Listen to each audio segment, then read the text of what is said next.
this is Bridget Danner with Women's Wellness Collaborative, and this is the first in a new series I'm calling the Hormone Report, where we get really detailed on a specific area of interest to you in women's health. So today we're going to be talking about menstrual cramps, which are a pretty common complaint.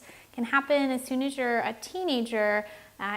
With everything changing and all the hormones coming up as a teenager, it can be a tough time for young women. But even for younger women, some of these solutions we're going to talk about today are going to help.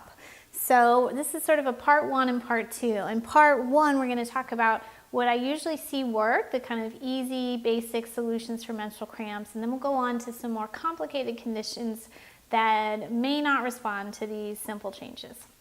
So first of all, what is the uterus? The uterus is a little organ connected to our ovaries, and it's meant for reproduction. So once we're in our reproductive years, it is active every month, growing a lining in the first half of the cycle, and then kind of tightening that lining or maturing that lining in case there's a pregnancy. And if there is, all sorts of new things happen. And if not, that lining is shed. So menstrual cramps will sometimes happen in the process of that shedding or just before. So what is triggering that is thought to be this inflammatory compound called prostaglandins that are released from the uterine lining to create that cramping. So some of that is natural, as far as the uterus needs to cramp to expel blood. But when prostaglandin levels are too high, then you can have a lot of pain or pain, getting into your intestinal area, having diarrhea, that kind of a thing. So the main four things that I see help are magnesium, water, fish oil, and an anti-inflammatory diet. This will work for most women. So the uterus, again, is a little organ and it needs to cramp. And one thing that helps it cramp smoothly is magnesium, which is a mineral that many people are deficient in, most everyone. We don't get enough of it in our diet and our modern day food supply. It's depleted by things like stress and dealing with toxins. So get your magnesium from a high quality source. We'll be selling it soon, so you can look at ours. And many people say, well, I take a multivitamin, isn't that fine? But it's usually not enough of it in a multivitamin. Magnesium is very bulky, so it's often a few pills you need. So if you're just taking a little one-a-day pill, you're probably not getting enough magnesium. You can also, of course, get it from your diet, so you can look up foods that contain magnesium and increase those as well. Number two is water. I mention this especially because many of my clients will tell me as long as they drink enough water around their period time that they won't be dealing with cramps. So this simple thing could work for you as well. Of course, we always want to get enough water every time of the month, but you can be especially cognizant of it around your period time. So that's 8 glasses of clean, purified water in addition to whatever else you are drinking. Number 3 is fish oil, or you could do an algae oil if you're a vegetarian, vegan. And fish oil is anti-inflammatory and kind of helps keep down those prostaglandins. You don't need a lot, usually just like 1 gram a day. And again, you can get it from fish, but most of us aren't eating fish every day. Number 4 is anti-inflammatory diet. So you can take some supplements, but if you're still eating like crap and getting a lot of inflammation in your body, it's not really going to help that much. So you've got to cut down on things that create more inflammation in your body, things like alcohol and sweetened coffee drinks and pastries and pastas and breads, and dairy products can be very inflammatory as well. So make sure you have that good base of an anti-inflammatory diet that's high in vegetables and fresh foods. And these things will usually keep menstrual cramps at bay. Maybe one more advanced move I'll mention is that the idea for keeping prostaglandins down is to control also hormone levels. So if the prostaglandins are made from the lining of your uterus and that's overgrown from too much estrogen, then you're going to get too many prostaglandins as well. So you can check some of our other resources for balancing your estrogen and progesterone, keeping that estrogen level in check with things like fiber, and keeping your digestion and your liver happy will help as well.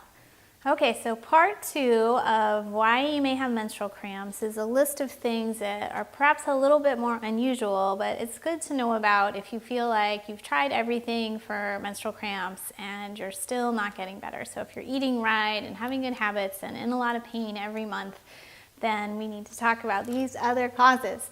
So item A is uterine positioning. So if your uterus is kind of sagged backwards or rolled forwards, it's going to be more work for your body to expel that blood. So you might get pain in the process.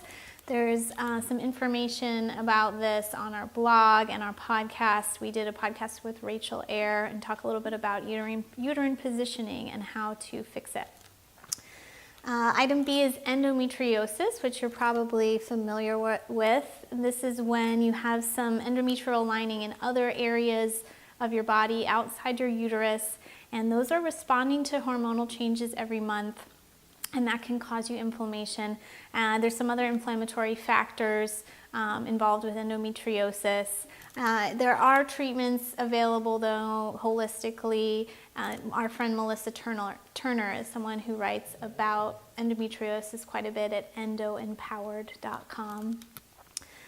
Item C is adenomyosis, and this is when the uterine lining is coming up into the uterine muscle. So this is a condition you could get checked out, perhaps with a gynecologist.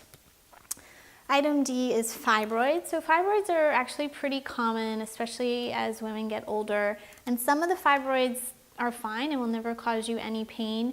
And some, depending on where they are or how big they are, could cause you pain or very heavy periods. You could become anemic. So just something to know about.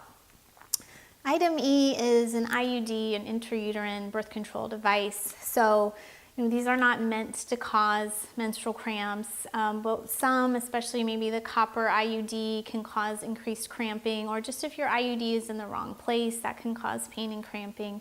So if you have an IUD and you're having cramping, that could be something to check out.